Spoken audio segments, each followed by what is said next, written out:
शादी के बाद विभा जब इस शहर और इस नई कॉलोनी में आई थी तो बेहद खुश हुई थी। अच्छे नए बने क्वार्टर्स, पानी, बिजली, सड़कें, पार्क और निकट ही जरूरी चीज़ों का एक छोटा सा बाजार। शहर की दौड़ भाग से दूर और शोर शराब से युक्त, प्रदूषण रहित इस कॉलोनी में उसके क्वार्टर्स के सामने ही एक बहुत बड़ी झील थी। झील में चांदनी रात में कुमुदनी के फूल खिलते तो उसे बालकनी से निहारने लगता। आसमान से सितारे टूटकर झील में आ गिरे हैं। जानती हो विभा, मैंने यह कॉलोनी क्यों चुनी? रोहित ने एक दिन हंसकर कहा था। इसलिए कि यहाँ बेशुमार पेड़ पौधे हैं, चारों तरफ हरियाली, न गंदगी न धूल और धुआं। सामने ही यह विशाल झील और इसमें किलोल करते तमाम जल पक्षी।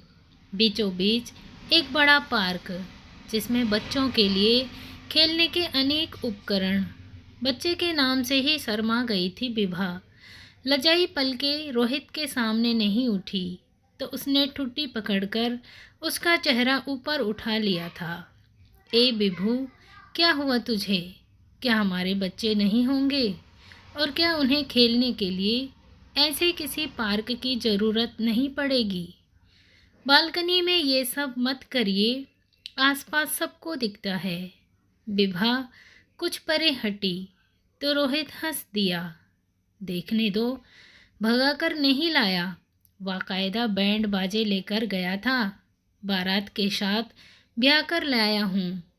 अच्छा लगता था विभा को रोहित का वह पहला पहला प्यार, और जीवन में पहली बार उसे एहसास हुआ था कि भले ही अपनी छोटी बहन त्रिशा से वह बारंबार हारी हो, पर शादी के मामले में तो वही जीती थी। त्रिशा थी तो बहुत छोटी बहन, पर जीतती हमेशा वही रही। उससे हर मामले में विभा उससे हारी, पीछे रही और पराजित, अपमानित हुई। ईश्वर ने त्रिशा को शक्ल सूरज अच्छी दी, रंग भी दूध सा मिला, लेकिन विभा पिता की तरह सांवली थी। बुद्धि में त्रिशा पिता की तरह तेज और मेघावी निकली, जबकि विभा माँ की तरह फिसड्डी और बुद्धू थी। जैसे तैसे बीए कर पाई, फिर एमए में प्रवेश जरूर लिया, पर पहले साल ही हिम्मत हारकर परीक्षा देने से मुकर गई। जबकि त्रिशा ने विज्ञान गणित जैसे विषय चुने और प्रदेश में स्थान पाया। इंजीनियरिंग में चुनी गई और कंप्यूटर इंजीनियरिंग बनकर बहुत अच्छी कंपनी में 20,000 महीने की नौकरी पा गई। विभा को अपने शहर में नौकरियों के लाले ही पड़े रहे। छोटे मोटे स्कूलों में इंटरव्यू देने के जैसे तैसे हिम्मत जुटाती तो वहाँ पूछा जाता, कॉन्वेंट से पढ़ी हो, बच्चों को अच्छी अंग्रेजी सिखा सकती हो, 5 मिनट अंग्रेजी में किसी विषय पर बोलकर दिखाओ, और वह चुप रह जाती। घर पर जो भी अच्छे और स्मार्ट लड़के भाई के कारण आते, वे त्रिशा से तो खूब हंसकर मिलते, बतियाते, पर उससे कोई न बोलता। बहुत होता तो दीदी का संबोधन कर नमस्ते कर लेते और त्रिशा की तरफ मुड़ जाते। शादी के लिए लड़के वाले आते तो उसके मुंह पर ही कह देते, हमें आपकी छोटी लड़की पसंद है, अगर उसका रिश्ता करें तो हम तैयार हैं। अपने आप को बुरी तरह अपमानित महसूस करती वह। मन होता आत्महत्या कर लें, कहीं डूब मरे। क्या करेगी ऐसे जीकर, जहाँ उसका कोई चाहने वाला ना हो, जहाँ उसकी कोई मांग न हो। माँ भी उससे अक्सर कुड़ी रहती, उस पर झल्लाती रहती, उसकी कमियां गिनाती रहती। केवल घर में पिता थे जो कभी कभार उसे ढांढस दिलाया बांधते। रोहित ने पता नहीं कैसे विभा को पसंद कर लिया, तो माता पिता ने विभा से यह पूछना तक जरूरी नहीं समझा कि रोहित उसे पसंद है या नहीं। बस शादी के लिए हाँ कर दी और तैयारियां शुरू कर दी। समझ लिया कि विभा का क्या, वह तो किसी से भी शादी के लिए राजी हो जाएगी। उससे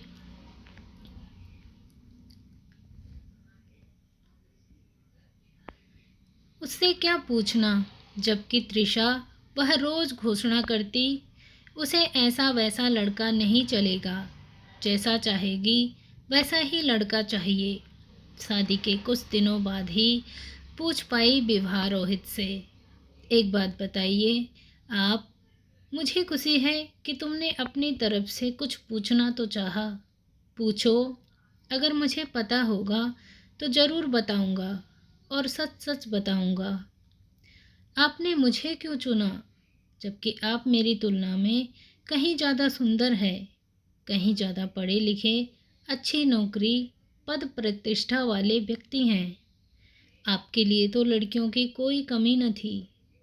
रोहित ठहाका लगाकर हंसा। जानती हो विभा, मैंने तुम्हें क्यों चुना? मेरे बड़े भाई की ट्रेजेडी शायद तुम्हें नहीं पता। बहुत खूबसूरत और स्मार्ट लड़की से शादी की थी उन्होंने। बड़े घर की इकलौती लड़की थी। दहेज में भी बहुत कुछ मिला था, पर वह साल भर भी हमारे परिवार में नहीं रही। किसी के साथ उसका शादी से पहले ही चक्कर चल रहा था। एक दिन अपने सभी गहने पैसे लेकर उसके साथ गायब हो गई। न उसके परिवार वाले कुछ कर पाए और न हम लोग उसे वापस ला पाए। उसने साफ कह दिया, वह मेरे भाई के साथ किसी कीमत पर नहीं रहेगी। अगर जोर ज़बरदस्ती की गई तो वह आत्महत्या कर लेगी, बजाय वापस उसे बेकार आदमी की पत्नी बनने के, जिसे वह पसंद नहीं करती। जबकि यह बात थी तो उसने शादी क्यों की आपके भाई से? चकित विभा पूछ बैठी। घर वालों के दबाव और बदनामी के कारण। बाद में पता चला अबॉर्शन भी कराया गया था उसका। बाप रे, आंखें फटी की फटी रह गई उसकी। तब से मेरे मन में एक गांठ बन गई कि सुंदर लड़कियां वफादार नहीं हो सकती। साधारण रंग रूप की लड़कियां अपने पति को बहुत प्यार करती है, अच्छी तरह घर परिवार चलाती है। और रही व्यक्तित्व निखारने की बात, तो विभा, जब तुम मेरे साथ मेरे तमाम दोस्तों के घर जाओगी, आओगी, तो पार्टियों में शामिल होगी, सबसे मिलोगी जुलोगी, तो सब सीख समझ जाओगी। और सबसे बड़ी बात, विभा, कोई तुम्हें कभी भगा नहीं ले जाएगा और न तुम्हारा पहले से कहीं कोई चक्कर होगा। मैं आराम से अपनी नौकरी कर सकूँगा, तुम्हारी तरफ से बेफिक्र रह सकूँगा। हंसते रहे रोहित।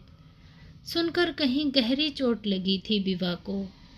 तो वह अपने किन्हीं अन्य गुणों के कारण पसंद नहीं की गई। उसकी पसंदगी वह डर, वह कुंठा है जो बड़े भाई के असफल का कारण है। वह कभी किसी और को नहीं जचेगी, कोई और कभी उस पर न डोरे डालेगा, न उस पर आंख गड़ाएगा। इसलिए पसंद की गई तो उसका कोई पहले से चक्कर नहीं होगा, क्योंकि किसी ने कभी उसे पसंद नहीं किया होगा। नापसंदी ही पसंदी का कारण बनी। अपने आप पर रोना आया उसे। खुशी नहीं हुई ये सब जानकर। वह तो समझ रही थी कि अपनी पुष्ट देह यष्टि के कारण, अपने भरे गुदाद बदन के मदमाते यौवन के कारण उसे रोहित ने पसंद किया होगा। पर नहीं, वह कारण नहीं था। न उसका शऊर सलीका चुनाव का कारण था, न उसकी शिक्षा दीक्षा, न घर को कुशलता से चलाने का हुनर। उसके ये गुण बेकार थे। कारण कुछ और था। कारण था रोहित अपनी कंपनी के काम से बेफिक्र होकर कहीं भी आ जा सकता था। महीने में 20-25 दिन यात्रा पर रह सकता था।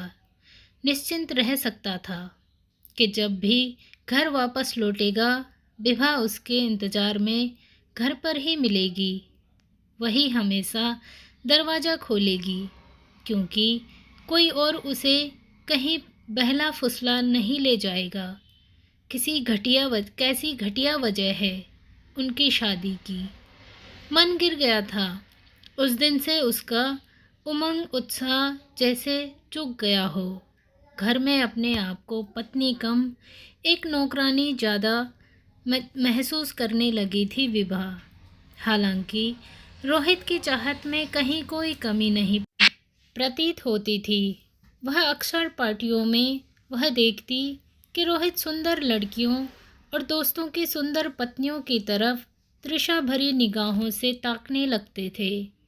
वह यह देखकर मन ही मन लहूलुहान हो उठती थी। वह मानो नागफनियों पर से घसीट कर ले जाया जा रहा हो उसे, और उसके पैने नुकीले कांटे उसके पोर पोर में चुभते जा रहे हो। जीत उसे तब महसूस हुई जब तृषा के बारे में उसे पता चला कि वह अपनी कंपनी के शादीशुदा बॉस से इश्क कर बैठी है, और वह मोटा थुलथुला प्रेमी पैसे वाला जरूर है, पर उतना सुंदर और स्मार्ट नहीं जितना कि रोहित। तो उसे बेहद खुशी हुई। जिंदगी में पहली बार जीतने की खुशी, कहीं गहरे संतोष, कहीं गहरी शांति और तृप्ति का एहसास हुआ उसे। आखिर एक बार हरा ही दिया उसने तृषा को। बड़ी बेवकूफ़ निकली तुम्हारी बहन तृषा, रोहित ने एक बार बाहर की यात्रा से वापस आकर बताया उसे। अपनी कंपनी के बॉस को दिल दे बैठी और सरेआम उससे शादी कर ली। बेचारी पहली बीवी अपने बच्चों के साथ मायके चली गई, और उम्र का फासला देखो, बॉस 45 पार का व्यक्ति और वह 25 की। अपने किए पर बाद में पछताएगी देखना। रोहित के स्वर में व्याप्त तृषा के प्रति यह सहानुभूति विभा को बेहद खली, पर प्रकटतः वह चुप ही रही। कुछ देर सोचने के बाद किसी तरह बोली, कहा तो करती थी कि वह ऐसे वैसे से शादी नहीं करेगी, और कहाँ उसने ढलती उम्र के प्रौढ़ व्यक्ति को चुना, और वह भी शादीशुदा, बाल बच्चों वाला। बात हंसी में ही कही थी रोहित ने, पर विभा एकदम भीतर तक सुलग गई सुनकर। अगर उसे अपनी जवानी ऐसी ही लुटानी थी तो मेरे संग रहने लगती। मैं क्या बुरा था, अच्छा खासा कमा लेता हूँ, उसकी तुलना में कम उम्र और जवान भी हूँ। कितना मुश्किल होता है कभी कभी रोहित को सहना। विभा जैसे किसी पैने हथियार की धार से कतर दी गई हो। मन तो हुआ कटती नज़रों से रोहित को देखें और कोई तीखी बात कह डालें, पर कह नहीं सकी। हाँ, एक रहस्य जरूर उस दिन उसके हाथ लग गया कि पुरुष को रूप की प्यास हमेशा रहती है। वह सौंदर्य प्रेमी होता ही है। किसी वजह से वह साधारण स्त्री से विवाह भले कर ले, पर मन में किसी रूपवती स्त्री को प्यार करने और पाने की भूख हमेशा बनी रहती है। पर यह भूख तो औरत में भी रहती होगी, पर उसके भीतर नहीं है, क्योंकि रोहित उसकी तुलना में कहीं ज़्यादा सुंदर है। अगर वह तृषा के भांति रूपवती होती और रोहित काले कलूटे मोटे भद्दे, तो वह भी अपने आप को असुविधाजनक स्थिति में महसूस करती। युवक सुंदर युवक के प्रति अपने भीतर भी एक सतत प्यास, एक सतत आकर्षण अनुभव करती। पर कई तरह समझाया अपने मन को, पर समझा नहीं सकी। तृषा के प्रति रोहित की सहानुभूति उसे अखर गई थी। बमुश्किल 2 साल गुजरे होंगे। तृषा एक बच्चे की माँ बन गई। बहुत बड़ा आयोजन किया तृषा के पति महेंद्र ने। रोहित और विभा को भी आग्रह करके बुलाया, तो वे लोग भी गए। उसका वैभव देखकर चकित रह गई विभा। वाकई बॉस बहुत बड़े व्यक्ति थे, पर जितना बुरा और भद्दा समझ रही थी, उतने बुरे और भद्दे भी नहीं थे। विभा और रोहित का बहुत आदर सत्कार किया उन लोगों ने, बल्कि महेंद्र ने रोहित को अपनी कंपनी में काम करने का ऑफर तक दे दिया। कह दिया, मार्केटिंग की नौकरी रोहित जब चाहे उनके यहाँ स्वीकार कर लें। उन्हें खुशी होगी वे लोग आपस में अपने घर पहुंच ही थे कि त्रिशा का फ़ोन आया। विभा, रोहित को तुरंत भेजो, महेंद्र को हार्ट अटैक हुआ है, कोमा में है और मैं एकदम से नर्वस हो रही हूँ, समझ नहीं पा रही क्या और कैसे करूँ। सुनकर विभा भी हड़बड़ाई, पर उसे कहीं सुकून सा भी महसूस हुआ। बहुत इठला रही थी इतने बड़े और प्रतिष्ठित व्यक्ति की बीवी बनकर। अब रो अपने कर्मों को। रोहित कहीं टूर पर निकलने की योजना बना रहे थे। सुनकर तुरंत गंभीर हो गए। हमें चलना चाहिए, तुम अकेले ही जाओ, वहाँ तुम्हारी ज़रूरत होगी। ऐसे कठिन समय पर भी अपना व्यक्ति याद आता है। विभा ने कहा, वैसे भी यहाँ क्वार्टर को बहुत दिन अकेले छोड़ना सुरक्षित नहीं है। कहीं कोई ऐंठ सी थी विभा के मन में, जिस कारण का आनन फानन में टाल गई। रोहित का वहाँ से 3 दिन बाद फ़ोन आया। महेंद्र जी की हालत अभी तक वैसी ही है, कोमा में है, होश नहीं आया है, इसलिए अभी और रुकना पड़ेगा। विभा यूँ तो अकेली रहने की आदी थी। अक्सर रोहित टूर पर रहते थे, पर पता नहीं क्यों इस बार उसे अकेलापन बेहद अखरा। भीतर हमेशा एक बेचैनी सी अनुभव होती रहती उसे। अखबार अक्सर वह कम ही देखती थी, पर इधर वह एक एक खबर गौर से पढ़कर अपना खाली वक्त गुजारती। अपने शहर और अपनी कॉलोनी की इस झील पर एक लंबी चौड़ी खबर पढ़कर वह चकित हो गई। खबर का शीर्षक था, शहर की मरती हुई झील। गौर से पढ़ा उसने और चौंकी। बालकनी में आकर खड़ी हुई। वाकई उसने इस बात पर यहाँ आने के बाद ध्यान ही नहीं दिया। वह जब यहाँ आई थी तो इसमें कुमुद खिलते थे। बाद में इसमें कुछ लोग सिंघाड़े की बेल फैलाकर सिंघाड़े उगाने लगे थे। रोज शहर का कचरा दूसरे किनारे पर ट्रैक्टर की ट्रॉलियों में भर भर कर लाया जाता और उसमें उड़ेला जाता। वह कचरा सड़ता तो इधर से आने वाली हवा में एक अजीब दुर्गंध हुआ करती। फिर न जाने क्यों उस झील में खरपतवार और जलकुंभी भर गई। पानी दिखना बंद हो गया। बाद में बिल्डरों की नज़रें उस झील पर पड़ गई और वहाँ एक नई कॉलोनी बनाने की योजना बनने लगी। सुंदर झील विवाह की पहली बार बेहद उजड़ी हुई, बर्बाद और बेनूर लगी, जैसे अपने दुर्दिनों पर आंसू बहा रही हो, एक औरत की तरह जिसका सब कुछ उजड़ जाता है। रात को 11 बजे रोहित का फ़ोन आया। बुरी खबर है विभा, महेंद्र की मृत्यु हो गई। गहरा धक्का लगा विभा को। वह त्रिशा से नफरत तो करती थी, पर उसका इतना बुरा नहीं चाहती थी। अब क्या होगा सोचती हुई सिसकती रही देर तक। दूसरे दिन रात को फिर फ़ोन आया, तैयार रहना, यहाँ आना पड़ेगा तुम्हें। त्रिशा एकदम अकेली पड़ गई है। उसका घर महेंद्र के परिवार वालों और पूर्व पत्नी व उनके बच्चों से भर गया है। सब उसे तरह तरह के ताने दे रहे हैं।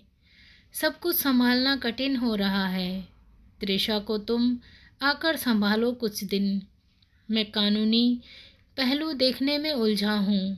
विभा मम्मी पापा के साथ ही पहुँच गई त्रिशा के घर।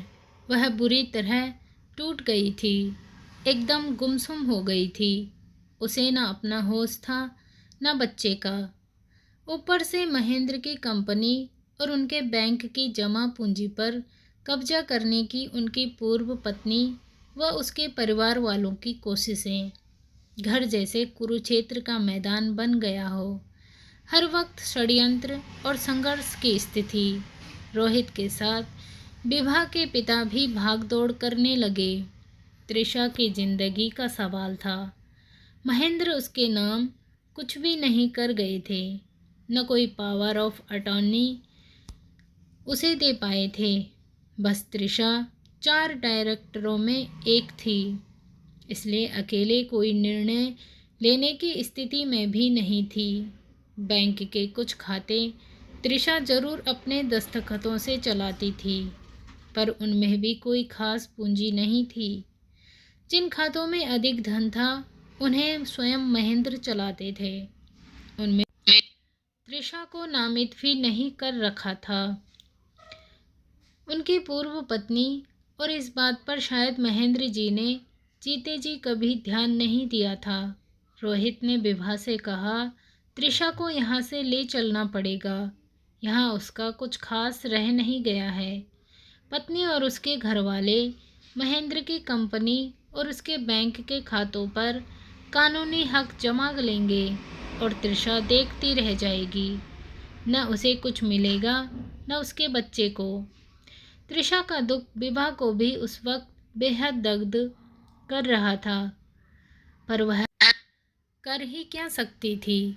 कानूनी दाव पेचों से यह वाकिफ नहीं थी कि दो डायरेक्टरों ने तृषा का साथ दिया और एक अलग कंपनी खोलने का प्रस्ताव रखा। तृषा ने सिर्फ सिर हिलाकर अपनी स्वीकृति दी। रोहित उसमें कुछ धन लगाने को राजी हो गए। उत्पादों की मार्केटिंग की जिम्मेदारी रोहित ने अपने हाथ में ले ली।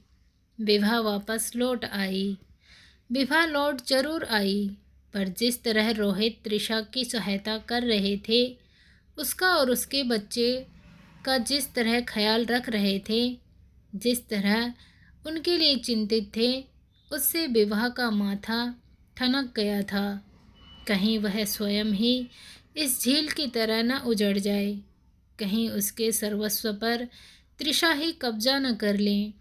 कहीं रोहित ने तृषा के व्यवसाय में इसीलिए तो धन नहीं लगाया कि तृषा को हासिल कर सके। तृषा विभा के मन में फांस की तरह गड़ने लगी। रोहित उसके पास आते जाते रहेंगे, काम का बहाना बना रहेगा। पैसा उसकी कंपनी में लगा दिया है, इसलिए वह इनकार भी नहीं कर सकती। अगर कहीं तृषा ने ही रोहित को पाने की कोशिश की तो सहानुभूति कहीं प्रेमानुभूति में बदल न जाए। महेंद्र को हार्ट अटैक हुआ तो तृषा ने किसी और को मदद के लिए नहीं बुलाया, रोहित को ही क्यों बुलाया? क्योंकि वह रोहित पर भरोसा कर सकती थी, क्योंकि रोहित उसे अपने लगे थे, अपने लिए सच्ची सहानुभूति रखने वाले, अपने सुख दुख में सच्चा साथ देने वाले सहयोगी साथी। कहीं यह सहयोग साथ स्थायी न हो जाए और वह इस झील की बेनूर और कचरे की खत्ती बनकर यह रह न जाए, जिसमें जलकुंभी और खरपतवार भर जाए। जितना सोचती उतनी ही परेशान होती जाती विभा को लगा वह फिर कहीं पराजित हो रही है तृषा से, फिर पहले की तरह हार रही थी और तृषा हार कर भी फिर उससे जीतती जा रही थी। क्या करें विभा? बेचैन, हड़बड़ाई, परेशान, विषिक्त सी विभा बार बार कमरे में आती और कमरे से बाहर बालकनी में आ खड़ी होती, लेकिन सामने की उजड़ी मरती झील देखकर सहम जाती और घबराकर फिर भीतर कमरे में लौट जाती। वह करे तो क्या करे, कुछ समझ ही न पाती। पर ऐसा कुछ नहीं हुआ। ये तो सिर्फ मेरे मन का डर था कि तृषा कहीं मुझसे मेरे पति को न छीन ले, क्योंकि बचपन से ही मेरे साथ ऐसा होता चला आ रहा था। तृषा ने अपनी कंपनी शुरू कर ली और अपने बच्चे के साथ अपना जीवन यापन करने लगी। मैं भी अब निश्चिंत होकर रोहित के साथ जिंदगी को एंजॉय करने लगी, पर कहीं ना कहीं दिल दुखता है कि काश मैं भी खूबसूरत होती, मुझे भी लोगों का अटेंशन मिल पाता। दोस्तों, इंसान अंदर से खूबसूरत होना या ना होना कोई मायने नहीं रखता। इंसान का खूबसूरत व्यवहार मायने रखता है। खुद से प्यार करो और गुणों से प्यार करना चाहिए। ना कि बाहरी खूबसूरती से। हम जैसे भी हैं बहुत सुंदर हैं। अपने आप को किसी से नहीं मापना चाहिए। सो गाइस, मिलते हैं अपनी अगली स्टोरी में। तब तक के लिए bye. Thanks for watching. Channel को ज़रूर सब्सक्राइब कीजिए। वीडियो को लाइक करना ना भूलें।